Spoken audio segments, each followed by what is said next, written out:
Hello friends, welcome জানাচ্ছি আমার YouTube চ্যানেলে সবাইকে। চলে এসেছি আপনাদের জন্য আরও একটা নতুন ভিডিও নিয়ে। আজকের 5ই আগস্ট এবং আজকের কিন্তু মহামান্য কলকাতা হাইকোর্টে WBCAP যে অবমাননার মামলা সেটা ছিল, এবং তার সাথে জয়েন্ট এন্ট্রান্স বোর্ডের বিরুদ্ধে যে জেমাসের যে মামলা সেটা ছিল।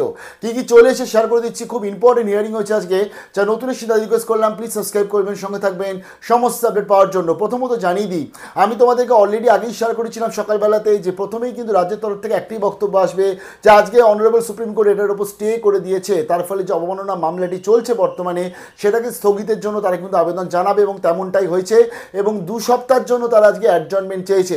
এখানে 2-3 জিনিস স্পষ্টত যে শেষ হয়েও কিন্তু প্রবলেম সে মিটল না, কারণ আজকের ওবিসি বি নিয়ে 140টা লিস্ট নিয়ে যে সমস্যা চলছিল, যদি আপনারা অনারেবল আমাদের সুপ্রিম কোর্টের যে রায়টা বা অর্ডারটা দেখেন, মাত্র এক লাইনে লেখা রয়েছে যে স্টে করে দিলাম, এবং আরেকটা লাইন লেখা রয়েছে যে 11th of August সমস্ত পার্টিকে ডাকা হচ্ছে, পুরোপুরি ব্যাপারটা শোনা হবে।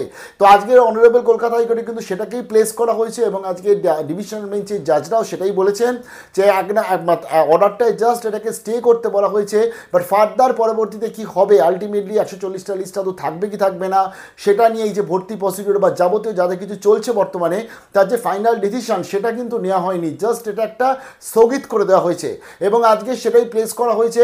এবং সেখানে দাঁড়িয়ে 26শে আগস্ট অনারেবল কলকাতা হাইকোর্টে ডেট দেওয়া হয়েছে এর ফাইনাল শোনার জন্য, এবং আজকে 11 তারিখে অনারেবল সুপ্রিম কোর্টে কি রায় আসে তার পরবর্তী এই স্টে আদৌ থাকে কি থাকে না সেটা পরবর্তীতে 26 তারিখে ফাইনালি আমাদের কলকাতা হাইকোর্টে ডিসিশন নেওয়া হবে।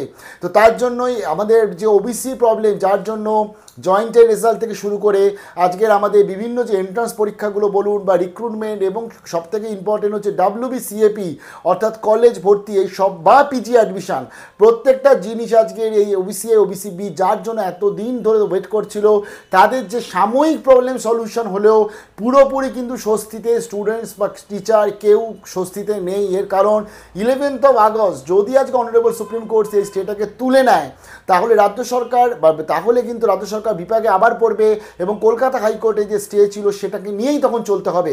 আরও একটা জিনিস বলে দিই, আজকের আরও একটি ঐতিহাসিক ঘটনা ঘটেছে, কারণ অনারেবল সিঙ্গেল বেঞ্চের তরফ থেকে জেমাস নিয়ে যেই রিক্রুটমেন্ট পলিসি বলেছিল 2010-এর, এবং 2010-এর 66টা যে তালিকাভুক্ত তাদেরকে নিয়েই কমপ্লিট করতে হবে, সেটা তো রাজ্য সরকার মানছিল না সিঙ্গেল বেঞ্চে অর্ডার আসার পরবর্তীতে, এবং সেই নিয়ে তারা আজকে ডিভিশন বেঞ্চে আজকে honourable justice Rajshekhar Mantha, honourable justice Tapabrata চক্রবর্তীর কাছে তারা বারে যাচ্ছিল, আজকেও তারা গেছিল, এবং জানিয়ে দিই সিঙ্গেল বেঞ্চেও আজকে তারা অ্যাপিয়ার করেছে। সিঙ্গেল বেঞ্চের জাজের তরফ থেকে, জাস্টিসের তরফ থেকে কিন্তু আজকে সুমোটো অর্থাৎ স্বতঃপ্রণোদিতভাবে অ্যাকশন নেওয়া হচ্ছে এর ওপর, এবং কলকাতা হাইকোর্টে আজকে কোর্টের তরফ থেকে সুমোটো কেস করা হচ্ছে, এবং আজকে দুপুর 3টে আর কিছুক্ষণ পরেই এই হিয়ারিংটা শুরু হবে, এবং সেখানে ফাইনাল ডিসিশন আসতে চলেছে। কেন রাজ্য সরকার অনারেবল কলকাতা হাইকোর্টের যে জাজমেন্ট সেটা মানছে না, কেন জয়েন্ট বোর্ড সে অনারেবল যে কলকাতা হাইকোর্টের যে জাজমেন্ট সেটা মানছে না, সেই নিয়ে আজকের বক্তব্য আসছে। রাজ্যের তরফ থেকে আজকে এজি ছিল অর্থাৎ অ্যাডভোকেট জেনারেল ছিল, এবং তার সাথে কল্যাণ বন্দ্যোপাধ্যায়ও ছিল সিনিয়র অ্যাডভোকেট। তো তারা কিন্তু বারে চাইছিল যে এই সুমোটো মামলাটা হবার আগে যাতে স্টে চলে আসে, অন্তত স্টের জন্য তারা রিকোয়েস্ট করছিল। তবে এক্ষেত্রে কিন্তু আজকে আমাদের কলকাতা হাইকোর্টের যে ডিভিশন বেঞ্চ তারা স্টে দেয়নি। তারা যেটা জানাচ্ছে যে এই যে ধরতে গেলে সুপ্রিম কোর্টে অনারেবল সুপ্রিম কোর্ট যে স্টে দিয়েছে, এটা শুধুমাত্র ওই 140টা লিস্টকে যে স্টে করা হয়েছে তার উপর যা স্টে, অরিজিনাল যে কেসটা 2024-এর যে রায় সেটার ওপর কিন্তু কোনো স্টে দেওয়া হয়নি। তো সেখানে গিয়ে দাঁড়িয়ে সেই 24-এর যে মেন কেসটা সেটা তো চলছে, এবং সেখানে অ্যাজ পার অনারেবল কলকাতা হাইকোর্টের রুলস বা জাজমেন্ট মেনেই সেখানে যাবতীয় যাদের কিছু করতে হবে। তাই একটা জটিল পরিস্থিতি কিন্তু আবার তৈরি হয়েছে, এবং 11 তারিখে গিয়ে জটিল পরিস্থিতি Supreme Court honourable Supreme Court কী বলে, তার পরবর্তী 26 তারিখে কলকাতা হাইকোর্ট কী বলে, এই পুরো ব্যাপারটার মধ্যে স্টুডেন্টসরাও জর্জরিত।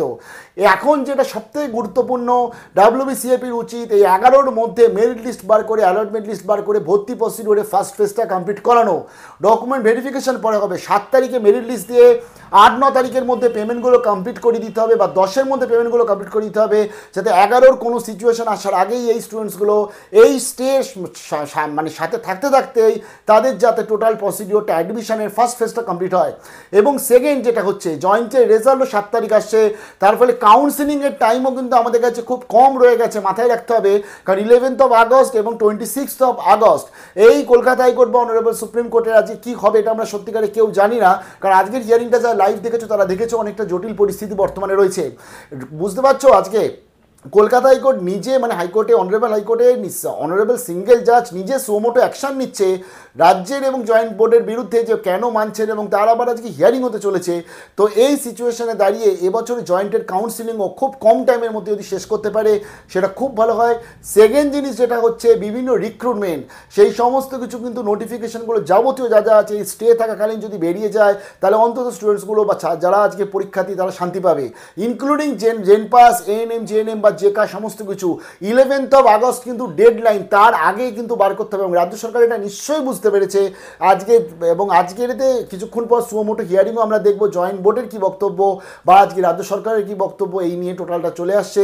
এবং পরবর্তীতে 11 তারিখে খুব ইম্পর্টেন্ট হিয়ারিং হতে চলেছে, পুরো ভাগ্য নির্ধারণ করতে চলেছে। কারণ 11 তারিখে হিয়ারিংয়ে যদি কিছু বাজে আসে, যদি স্টেটাকে তুলে দেয়, তাহলে কিন্তু আমরা গোল গোল করে ঘুরে আবার সেই জিরোতে পৌঁছে যাবো। তো তার জন্য খুব চাপে আছে রাজ্য সরকার বর্তমানে, এবং তার থেকে বেশি চাপে আছে স্টুডেন্টসরা, পড়ুয়ারা এবং গার্জেনরা। পরবর্তী আপডেট নিয়ে চলে আসছে, এবং বর্তমানে যে সো মোটো মামলাটা চলছে তার হিয়ারিংয়ের আপডেট নিয়ে চলে আসবো। Stay tuned with RG Tech।